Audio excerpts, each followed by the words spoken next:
In the core of Appalachia lies the Blue Ridge Mountains. These mountains have went through many trials and tribulations to get to where they are today.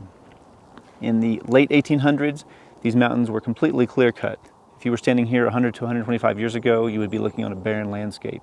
Between 1890 and 1920, all of the forest in the Northeast and Midwest, and including the Pisgah National Forest as we know it today, were all clear-cut due to the Industrial Revolution. Fortunately, around that same time frame, George W. Vanderbilt came in and purchased thousands of acres. He also built the Biltmore Estate, which took 5 years. And at that time, the land was barren and he wanted to regenerate the forest for profit. Not having anyone currently in the United States that was trained in silviculture, or the study of trees or forests, he reached out to a German doctor, Dr. PINCHOT, who then in turn went and brought over from Germany Dr. Carl Schenck.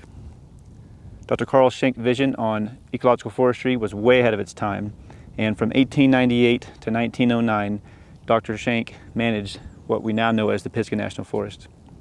In 1909, Dr. Schenck and Vanderbilt had a falling out. However, unfortunately, in 1914, Vanderbilt had an untimely death, and due to the Weeks Act, Vanderbilt's spouse sold the majority of their estate to the U.S. government, which we now know as the Pisgah National Forest.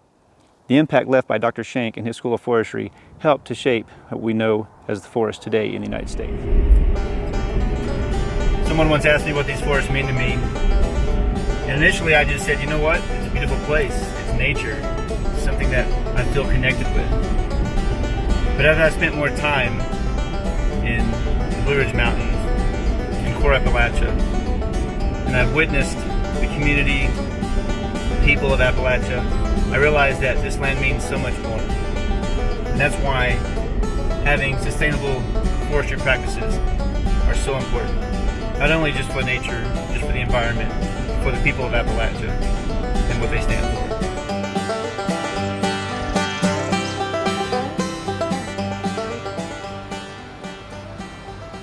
So I'm standing here at the site of the first forestry school in the United States. It was formed on September 1st, 1898. As a student of the Biltmore School of Forestry, you had to provide your own horse and your own mills, and you had to pay a tuition of $300. It was a year-long school with 0 breaks, and during the mornings you would come in and you have lecture, and in the afternoon Dr. Schenck would take the class out into the forest and talk about the different species and how to manage those species. One of the biggest impacts that this school had to the local communities was being able to have sustainable forestry. You had to have sustainable practices. Silviculture, or the study of trees, and ecological forestry, or the regeneration of forest for merchantable timber, is a harmonious synchronization. However, having a constant turnover of merchantable timber in the logging industry and having sustainable ecological forestry, they go hand in hand in order to have the best practices to keep foresters and loggers both in constant rotation.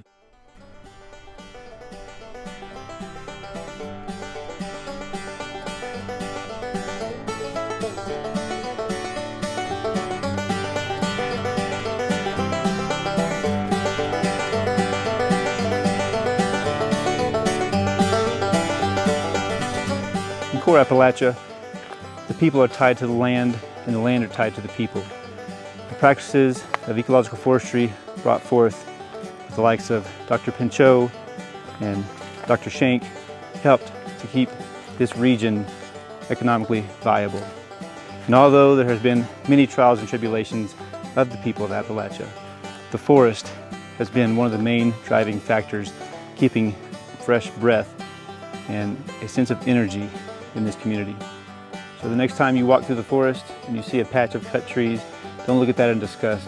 Look at that as survivability, as ecological forestry, as sustainable forestry, a means to keep this community thriving.